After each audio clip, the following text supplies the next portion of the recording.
جہاں تک اس کے فوائد کا تعلق ہے تو اس کے فائدوں میں سب سے بڑا ایک فائدہ یہ کہ گھر میں اگر چوہے ہیں یا موذی جانور ہیں اور وہ پریشان کرتے ہیں تو سورۃ الرحمن جو ہے وہ پانی پہ دم کر کے وہ اس کو گھر میں چھڑکا جائے کونے خدروں میں اور دیوار پر لکھ کے لگا دی جائے. دیوار پر لگا دی. ہاں اگر دیوار پہ لکھیں تو دی بیسٹ ہے، لیکن یہاں دیوار پہ لکھنا ممکن نہیں، لکھنے والے پینٹر کہاں سے ملیں گے؟ تو لکھی لکھائی جو ہے وہ گھر میں دیوار پہ لگا دیں. یہ اتنی زبردست چیز ہے، گھر میں موذی جانور چوہے نہیں ٹھہرتے. اچھا. اور آپ جانتے ہیں کہ یہاں کی دنیا میں چوہوں کا مسئلہ کتنا بڑا مسئلہ بالکل ہے، اور ہر کائنڈ کے چوہے گھروں میں گھسے پھرتے رہتے ہیں. سپرے کرا کرا تھک گئے، اب تو چوہے بھی سپرے کھانے کے عادی ہو گئے. پتہ کہتے کرے کیا. تو اب یہ رحمان صورت میں جس نے کیا ہے وہ کہتے ہیں حیران ہو گئے کہ جناب ہم نے جب سے صورت رحمان لگائی ہے گھر کی صفائی ہے، گھر کی صفائی، کوئی جانور ٹھہرتا نہیں. یہ اس میں کمال ہے. اور دوسرا اس کا فائدہ یہ کہ کیونکہ ایسی دلی مراد ہے جو انسان پوری کرنا چاہتا ہے اور پوری ہوتی نہیں ہے تو 11 مرتبہ اس کی تلاوت کر کے اللہ کے حضور دعا کرے تو ایک ہفتے کے اندر ہی اللہ تبارک و تعالی اس کی مراد پوری کر دے. اور یہ 11 دفعہ کیا ایک ساتھ پڑھیں یا پورے ہفتے؟ بس یہ ہے کہ ایک ساتھ پڑھے، لیکن ورنہ پورے دن رات 24 گھنٹے میں مختلف موقعوں پہ تقسیم کر کے پوری کر سکتا ہے. یہ فرمائیں گے کہ کتنی لمبی ہے یہ؟ اس کے 78 آیتیں 78 آیتیں ہیں تو کوئی زیادہ مناسب ہی ہے. تو یہ صورت. اور ایک اس کا فائدہ یہ کہ یہ چیچک اور یہ جلد کی بیماریاں یا عام طور پہ خسرہ نکل آتا ہے بچوں پہ، اس کے لیے بہت مجرب ہے کہ یہ اس کی تلاوت کر کے پانی کے اوپر جو دم کریں، 3 پھونکے زور زور سے ماریں. اچھا. وہ پانی جو ہے وہ اس جگہ کے اوپر ملے بھی اور اس بچے کو پلائے بھی. تو ایک ہفتہ وہ پانی کو پلانا، پڑھنا ایک ہی مرتبہ ہے اور پلانا جو ہے ایک ہفتہ ہے اور ایک ہفتہ اس کے اوپر چھڑکنا ہے. تو نتیجہ یہ ہے کہ وہ کسی بھی قسم کا خسرہ اور وہ چیچک ویچک کے داغ دھبے سب رفع ہو جاتے ہیں. بہت بڑی بات ہے، بہت بڑی بات ہے، بہت بڑا نفع ہے یہ اس کو. اور ایک سب سے بڑا نفع یہ کسی کو جن چمٹ گئے ہیں. اچھا. جن چمٹ بھی جاتے ہیں انسان باولا ہو جاتا ہے، اس کے اندر اس کی بڑی تاثیر ہے کہ سورۃ الرحمن تلاوت کر کے اس کے کان میں زور زور سے 3 پھونکے مارے. کسی قسم کا جن بھوت اس کے اندر جو ہوگا وہ نکل کے بھاگ جائے گا. کیونکہ اس میں قرآن میں اسی صورت میں ان جنات اور انسانوں کو خطاب کیا یا معاشر الجن والانس ہے تو وہ جناب ڈانٹا ہے اور کہا کہ تم نکل کے اگر بھاگنا چاہو تو میری سلطنت میں سے نکل کے کہاں بھاگو گے، میرے قدرت کے اندر ہو، تم جا کہیں نہیں سکتے. تو ایسے مضامین اس کے اندر ہے تو جنات نہیں ٹھہرتے اس کو سن کے. اچھا. اور ایک نفع یہ کہ گھر میں انسان کو فیل ہوتا ہے کہ گھر میں کوئی جناتی اثر ہے، کوئی عصبی اثر ہے، کوئی کھٹ پٹ ہوتی ہے، اکثر آتی ہیں کہ نل خود بخود چل پڑا، خود ہی بند ہو گیا، ٹی وی خود بخود آن ہوا، خود چل پڑا، یہ کیا چکر ہے. تو خوف طاری رہتا ہے. تو سورۃ رحمان بلند آواز سے لگا کے رکھیں. آج کل تو آڈیو اور ٹی وی کا دور ہے، آپ آڈیو لگا دیں، فون پہ لگا دیں، اونچی اونچی چلتی رہے. تو نتیجہ یہ ہوگا کسی بھی قسم کی ایسی جو شرارت ہے اس کی نہیں ہوگی، وہ رک جائے گی. یہ اس کا فائدہ ہے. بہت خوب. اور جہاں تک خواب میں تعبیر کا تعلق ہے تو اگر کسی نے یہ پڑھتے یا یہ سنا اور یا خود پڑھا تو اس کی ایک تعبیر یہ ہے کہ اللہ تبارک و تعالیٰ اس کو مکہ یا مدینہ حرمین شریف میں کسی ایک شہر میں لے جائیں گے اور وہیں اس کو رکھیں گے یہاں تک کہ اس کا وہیں انتقال ہوگا اگر یہ خواب میں آ جائے. تو حرمین شریفین کی یہ بڑی سعادت ہے، وہیں زندگی گزرے گی اور وہیں اللہ تعالیٰ بلا لیں گے. اور دوسرا ایک تعبیر یہ ہے کہ اللہ اس پر خصوصی اپنی رحمت نازل کریں گے، اپنی خاص نعمتیں اس کو عطا کریں گے اور آخرت میں اللہ تبارک و تعالیٰ اس کے لیے جنت کا دروازہ کھول دیں گے. یہ اس کے لیے بہت بڑی بشارت ہے کہ اس کا مطلب یہ کہ یا تو نیکیوں پہ ہے تو اس پہ قائم رہے، اگر نہیں ہے تو نیکیوں پر آ جائے تو اللہ تبارک و تعالیٰ نے اس کے لیے آخرت میں جنتیں رکھی ہیں. یہ اس کا بہت بڑا فائدہ. اور ایک فائدہ یہ ہے کہ اگر اس کو پڑھا ہے تو اس کا مطلب ہے کسی بھی قسم کا دشمن، جناتی دشمن ہو یا انسانی دشمن ہو، کوئی بھی دشمن اس کو نقصان نہیں پہنچا سکتا. اگر آپ یہ پڑھتے ہیں، اگر یہ پڑھ رہے ہیں خواب کے اندر تو خواب میں یہ تو بشارت ہے کوئی انسانی یا جناتی دشمن اس کو نقصان نہیں پہنچا سکتا. دشمن ہے وہ اٹیک بھی کر رہا ہے لیکن یہ جو یہ محفوظ رہے گا، لہذا اللہ تبارک و تعالیٰ حفاظت رکھے، یہ ڈھال بن جائے گی. ڈھال بن جائے گی. واہ واہ سبحان. تو یہ اس کے خواب میں تعبیر ہے. بہت وہ اسرا اور معراج کا ہے. بالکل. اور یہ ایسا ایک عملی معجزہ سرکار دو عالم صلی اللہ علیہ وسلم کا ہے کہ کائنات انسانی میں اس کی کوئی نظیر نہیں ہے کہ رات کے چند لمحوں کے اندر جو ہے وہ بیت اللہ سے بیت المقدس تک اور پھر بیت المقدس سے عالم بالا تک کی سیر کر کے واپس لوٹنا، اور اسی جسم و جان کے ساتھ حالت بیداری کے اندر یہ سارا نظارہ کرنا اور مقامی احدی تک پہنچ کر خود اللہ تبارک و تعالی سے ہم کلام ہونا اور اپنی دل کی اور سر کی آنکھوں سے اللہ کا دیدار کرنا، اللہ اکبر، یہ ایسا معجزہ ہے کہ انبیاء کی تاریخ میں بھی اس کی کوئی نظیر نہیں ہے۔ سبحان اللہ۔ اور میں ہمیشہ کہا کرتا ہوں چونکہ یہ ایسا محیر عقول معجزہ ہے کہ اس نے سائنس اور ٹیکنالوجی کو بھی عاجز کر دیا ہے۔ اسی وجہ سے مستشرقین نے سب سے زیادہ زور اس معجزے کے انکار پر لگایا کہ یہ روحانی طور پر ہے، خواب میں ہے، یہ مانوی طور پر ہے۔ پھر یہ کہ وہ اتنا پروپیگنڈا یہ مغربی دنیا نے کیا کہ بہت سے اسلامک اسکالر جو ہے وہ بھی اس کے زیر اثر آئے اور انہوں نے بھی یہ کہنا شروع کر دیا کہ ہاں روحانی طور پر ہے، کیونکہ مادی طور پر اس جسم و جان کے ساتھ جو ہے وہ اس طرح کا سفر کر کے آنا، چند لمحوں کے اندر لوٹنا، یہ امپاسبل ہے۔ لیکن حقیقت یہ ہے کہ معجزے کو معجزہ کہتے ہی اسی لیے ہیں کہ جو انسان کی عقل و حواس میں نہیں آتا، اور یہی معجزہ ہے، تبھی تو عقل و حواس میں نہیں آتا۔ آپ کی مادیت کے، سائنس ٹیکنالوجی کے سارے اصول ٹوٹ جاتے ہیں، لیکن اللہ تبارک و تعالیٰ اپنی قدرت اور شان دکھا دیتے ہیں۔ سبحان اللہ۔ اس لیے قرآن کریم میں بھی جب اس کو بیان کیا تو سبحان کے لفظ سے بیان کیا کہ یہ ایک ایسی ذات کی طرف سے گویا ہے کہ اس معجزے کا اظہار ہے کہ جو ہر طرح کی کمزوری سے پاک ہے، اس میں کوئی نقص اور عیب نہیں ہے، وہ قدرت اور طاقت کا سرچشمہ ہے، بلکہ ساری قدرتیں اور طاقتیں اسی سے تقسیم ہوتی ہیں۔ بے شک۔ لہذا وہ قادر ہے کہ وہ یہ چند لمحوں کے اندر جو ہے اپنے محبوب کو یہ آسمانوں کے سیر کرا سکتا ہے۔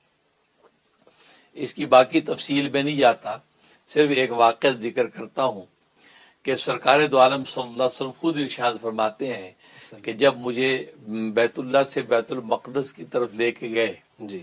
اور براق پر میں سوار ہوں تو ظاہر ہے کہ مختلف واقعات پیش آئے۔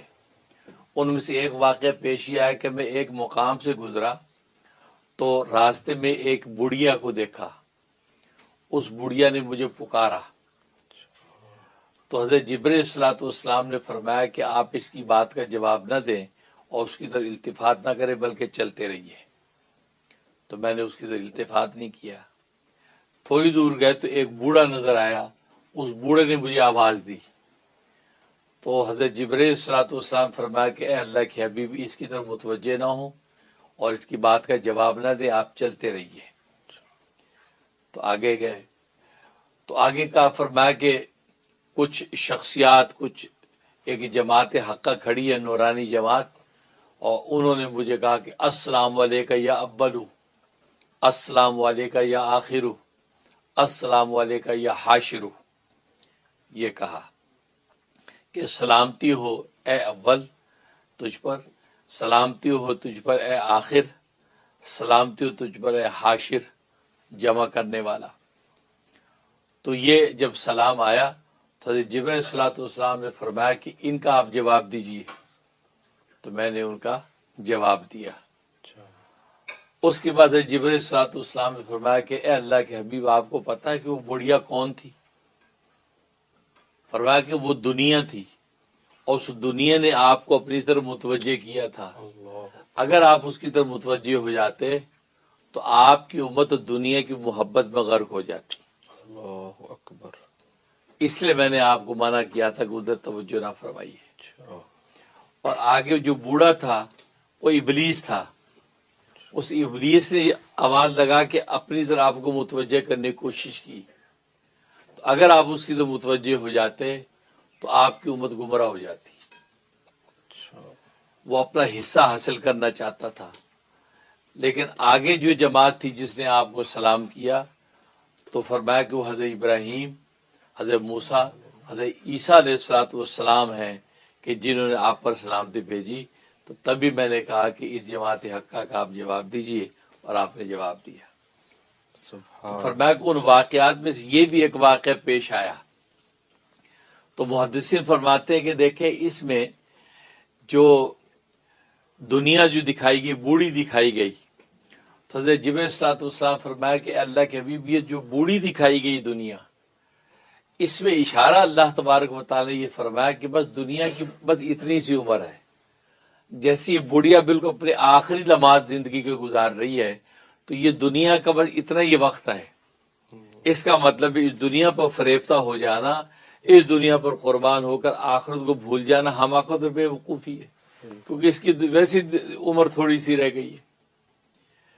اور اسی طریقے سے ابلیس تو ظاہر ہے کہ وہ بھی بوڑھا دکھایا، مطلب یہ ہے کہ وہ ابلیس جن جو ہے وہ نفسانی خواہشات کے اندر انسان کو ڈالتا ہے تو وہ بالکل عارضی اور فانی ہے، کہ وہ بھی اپنی اینڈ پر ہے، جیسے بوڑھا اپنی زندگی کے آخری لمحات گزار رہا ہوتا ہے۔ اور تیسری جو جماعت تھی جماعت حقہ، انہوں نے ظاہر آپ پر سلامتی بھیجی اور فرمایا یا اولو یا آخرو۔ محدثین یہاں سوال اٹھاتے ہیں کہ یہ اولو بھی کہا کہ اول بھی آپ ہیں اور آخرو بھی کہا کہ آخر بھی آپ ہیں۔ اب ٹیکنیکلی سوال پیدا ہوتا ہے کہ ایک جو اول ہے وہ آخر کیسے ہو سکتا ہے، اور جو آخر وہ اول کیسے ہو سکتا ہے؟ تو نبی کریم صلی اللہ علیہ وسلم کو اس جماعت حقہ نے اول بھی کہا آخر بھی کہا، آخر اس میں کیا راز ہے؟ پہلی بات تو یہ کہ محدثین فرماتے ہیں کہ ان نفوس قدسی نے آپ کو جو آخرو کہا، آخرو کہہ کے ختم نبوت کی مہر لگا دی کہ آپ آخری نبی ہیں، کہ آپ کے بعد جو اب کوئی نہیں۔ بے شک ٹھیک، ظاہر ہے کہ خود نبی پاک صلی اللہ علیہ وسلم فرماتے آنا والساعۃ کا ہاتین، میں اور قیامت یوں قریب قریب ہیں جیسے دو انگلیاں ہیں، معمولی سا بیچ میں دراڑ جو نظر آتی ہے، اتنا سا فاصلہ رہ گیا ہے، میں آگے اور اس کے بعد قیامت، گویا کہ آخر آ گیا، آخر کے بعد یہ ساری بساط لپیٹ دی جائے گی۔ تو آخر کیا ہے کہ ختم نبوت کی مہر لگا دی ان انبیاء کرام علیہ الصلوۃ والسلام نے، اور جس میں خود حضرت عیسیٰ علیہ الصلوۃ والسلام بھی شامل ہے۔ سبحان اللہ۔ کیوں کہ آج جو ایک طبقہ جس کا آپ قادیانی کہتے ہیں، مرزائی کہتے ہیں، اور جو اپنے آپ کو احمدی کہتے ہیں، وہ یہ کہتے ہیں کہ تم لوگ ختم نبوت کے قائل ہو، خود ہی ختم نبوت کے خلاف بات کرتے ہو۔ بھی کیسے؟ کہ اس لیے کہ تم اس بات کے قائل ہو کہ قرب قیامت میں عیسیٰ علیہ الصلوۃ والسلام نے آنا ہے، تو جب نبی کے بعد نبی آ رہا ہے تو ختم نبوت کہاں گئی؟ ختم نبوت کا مطلب ہے کہ نبی کے بعد کوئی نبی نہیں آنا، اور خود ہی آپ کہتے ہیں کہ عیسیٰ علیہ الصلوۃ والسلام نے آنا ہے، تو آپ خود ختم نبوت کے خلاف بات کر رہے ہیں۔ تو گویا کہ عیسیٰ علیہ الصلوۃ والسلام کے آنے کو وہ یہ کہتا ہے کہ یہ ختم نبوت کے عقیدے کے خلاف ہے، لہذا وہ کہتے ہیں کہ ہم اس بات کے قائل ہیں کہ عیسیٰ علیہ الصلوۃ والسلام نے نہیں آنا۔ تو گویا کہ اصل ختم نبوت کو ہم مانتے ہیں، آپ کا مانتے ہیں، یہ شبہ ڈالتے ہیں، اور ظاہر ہے کہ یہ ایک جو ہے وہ ابلیسانہ یہ ایک شبہ ہے تاکہ لوگوں کے دماغ کو کیا جائے۔ کیونکہ بات اصل بھی یہ، پہلی بات تو کہ یہ جو نص ہے اس میں عیسیٰ علیہ الصلوۃ والسلام خود آپ کو یہ آخرو کہہ رہے ہیں، تو جس نبی کے وجود کو آپ ختم نبوت کے خلاف مان رہے ہیں، وہ نبی خود آپ کی ختم نبوت کا قائل ہو رہا ہے، خود آپ کو آخری نبی کہہ رہا ہے یا آخرو۔ بے شک۔ پہلی بات تو یہ ہے، لہذا اس کے کہنے سے ہی آپ کی یہ عقیدے کی جو ہے وہ جڑ کٹ گئی۔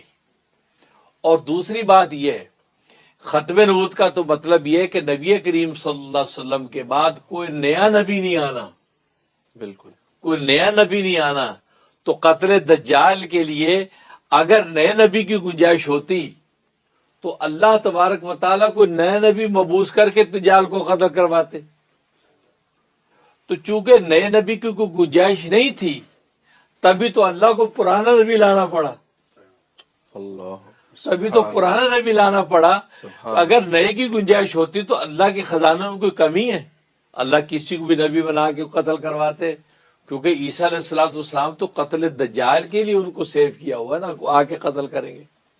سبحان اللہ۔ تو معلوم یہ ہوا کہ عیسیٰ علیہ الصلوۃ والسلام کا آنا تو ختم نبوت ہی کی دلیل ہے بے شک۔ کہ پرانا نبی آ رہا ہے، بالکل۔ پرانا نبی آ رہا ہے۔ اب دیکھیں قرآن کریم کی 114 صورتیں ہیں، سب سے پہلی سورت فاتحہ ہے، سب سے آخری سورت والناس ہے، ٹھیک۔ اب ہم کہتے ہیں آخری سورت کون سی؟ جی سورت ناس ہے۔ اب اگر اس ترتیب سے کوئی قرآن لکھے، بیچ میں سے الحاکم التکاثر کی سورت والناس کے بعد لکھ دے تو کیا آپ یہ کہیں گے کہ قرآن کریم کی آخری سورت سورت تکاثر ہے؟ آپ کہیں گے آخری سورت تو سورۃ الناس ہی ہے. یہ جو سورۃ تکاثر جو بعد میں لکھ دی گئی اس کے بعد میں آنے سے والناس کی آخری ختم نہیں ہوئی. وہ آخری سورت وہی ہے. واہ بہت زبردست. وہ کسی بھی مسئلے کے تحت بعد میں کاتب نے لکھ دی تو لکھ دی ہو, لیکن والناس کی آخری ختم نہیں, وہ آخر وہی ہے. تو بالکل اسی طریقے سے سرکار دو عالم صلی اللہ علیہ وسلم جو آخری نبی ہیں, ان کے بعد اگر کوئی پرانا نبی آ گیا تو نبی پاک صلی اللہ علیہ وسلم کی ختم نبوت پر کوئی حرف نہیں آیا کہ آپ کی آخرت پکی ہے. بالکل. اس لیے خود نبی کریم صلی اللہ علیہ وسلم نے یہ تک فرمایا جب حضرت عمر فاروق رضی اللہ تعالیٰ عنہ تورات تلاوت کر رہے تھے تو آپ حجرے سے نکلے تو کہا کہ عمر کیا پڑھتے ہو؟ تو کھڑے ہو گئے, یا رسول اللہ صلی اللہ علیہ وسلم میں تورات تلاوت کر رہا ہوں, کیونکہ اتنے بڑے جلیل قدر نبی جو ان کی یہ کتاب ہے تو میں پڑھ رہا ہوں, اس میں کیا معارف ہیں, کیا علوم ہیں, اللہ کے کلیم ہیں, تو میں اس لیے پڑھ رہا ہوں تاکہ پتہ چلے اس میں کیا کچھ لکھا ہوا ہے. ظاہر ہے ایک انفارمیشن کا شوق. تو نبی پاک صلی اللہ علیہ وسلم کا چہرہ غصے سے سرخ ہو گیا, ایسا سرخ. اور صحابہ اس کی تعبیر یہ فرمایا کرتے تھے کہ جب آپ انتہائی غصے جب ہوتے تھے تو آپ کے یہ گال اتنے سرخ ہو جاتے جیسے اس میں انار نچوڑ دیا گیا. اب عمر فاروق اب رضی اللہ تو اپنی بات کر رہے ہیں اور آپ کے چہرے کی طرف دیکھ نہیں رہے. تو ابو بکر نے کونی ماری, عمر رسول اللہ کا چہرہ دیکھو کتنا غضبناک ہو رہا ہے تیری اس بات پہ. انہیں دیکھا تو گھبرا گئے, فوراً کہنے لگے رضیت باللہ ربا وبالاسلام دینا وبمحمد صلی اللہ علیہ وسلم نبی. اور یہ عنوان ایسا تھا کہ یہ جب نبی پاک کے سامنے بیان کیا تھا تو آپ کا غصہ ٹھنڈا ہو جاتا سبحان کہ میں راضی ہو گیا اللہ کو اپنا رب بنا کر, سبحان اللہ. میں راضی ہو گیا اسلام کو اپنا دین بنا کر, میں راضی ہو گیا محمد صلی اللہ علیہ وسلم کو اپنا نبی بنا کر. یہ الفاظ جب کہتا کوئی تو آپ کا غصہ جو وہ ٹھنڈا ہو جاتا. جی. اس کے بعد آپ نے فرمایا کہ والذی نفسی بیدی, اے عمر قسم اس ذات کی جس کے قبضہ قدرت میں میری جان ہے, کہ لو کانا موسیٰ حیًّا, اگر موسیٰ آج زندہ ہو کر آ جائیں ان کو بھی میری پیروی کیے کوئی گزارا نہیں, وہ میری پیروی کریں گے. تم موسیٰ کی کتاب پڑھتے ہو, گویا کہ میں تمہارے لیے قرآن لے کے آیا ہوں جو سارے علوم معارف کا مجموعہ ہے, لیکن اگر موسیٰ خود بھی اگر آ جائیں تو میری پیروی ان کے لیے ناگزیر ہوگی, اور تم موسیٰ کی کتاب پڑھو میرے ہوتے ہوئے. جی. اب اس میں لو کانا حیًّا کہہ دیے, موسیٰ بھی اگر آ جائیں تو نبی پاک تو خود کہہ رہے میں آخری نبی ہوں, تو اس کا مطلب وہ آ بھی جائے تو میری آخرت ختم نہیں ہے, ختم نبوت کا تاج میرا ہی رہے گا. تو مانا کہ آخری نبی آپ ہیں, یا تو کوئی بھی نبی آپ کے بعد آ بھی جائے پرانا تو اس کا مطلب آپ ختم نبوت کا تاج آپ ہی کے سر رہتا ہے. تو عیسیٰ علیہ الصلوۃ والسلام کا آنا دنیا میں یہ آپ کے ختم نبوت کی بہترین دلیل ہے, اور یہی دلیل جو ہے وہ علامہ انور شاہ کشمیری رحمۃ اللہ علیہ نے بھی نقل فرمایا کہ یہ تو ختم کی دلیل ہے, کیونکہ اگر نئے نبی کی گنجائش ہوتی تو اللہ نیا نبی خطر دجال کے لاتا, کیونکہ گنجائش نہیں تھی تو پرانا نبی لانا پڑا. سبحان اللہ. اس سے خود ثابت ہوتی. بہت تو معلوم کہ یہ اول ہو یا آخر ہو. اب یہ اول بھی کا آخر کا اس کا کیا مطلب؟ اس کا مطلب یہ ہے کہ محدثین بڑی اچھی مثال دیتے ہیں. فرمایا بیج ہوتا ہے, بیج جو ہے نا یہ بالکل درخت کا بالکل اول ہے, اس کو زمین میں آپ جو ہے وہ بو دیتے ہیں, اب وہ اگتا ہے بیج, یہاں تک کہ درخت بن جاتا ہے, آم کا درخت بن گیا, اس پہ آم لگ گئے, آم کے اندر پھر بیج ہے, وہی بیج پھر آپ بوتے اگلا درخت بنتا ہے. تو یہ کیا ہوتا ہے, بیج اول میں بھی بیج تھا, بعد میں پھر بیج. پر میں بس یہی ہے کہ نبی اس کائنات کے اندر تخلیق جب کی اللہ نے, سب سے پہلے نبی کے نور کو پیدا کیا, سب سے پہلے آپ کو پیدا کیا, اور اس کے بعد اسی یہ کہ نبی پاک کے نور سے ساری کائنات کو بنایا, جیسے کہ حدیث میں آتا ہے. اور پھر آپ صلی اللہ علیہ وسلم اس پوری کی پوری کائنات کا نچوڑ خلاصہ آخر بھی آپ. جیسے بیج جو ہے وہ اول بھی ہے, اور بیج یا پورا تناور درخت بننے کے بعد آخر بھی ہے.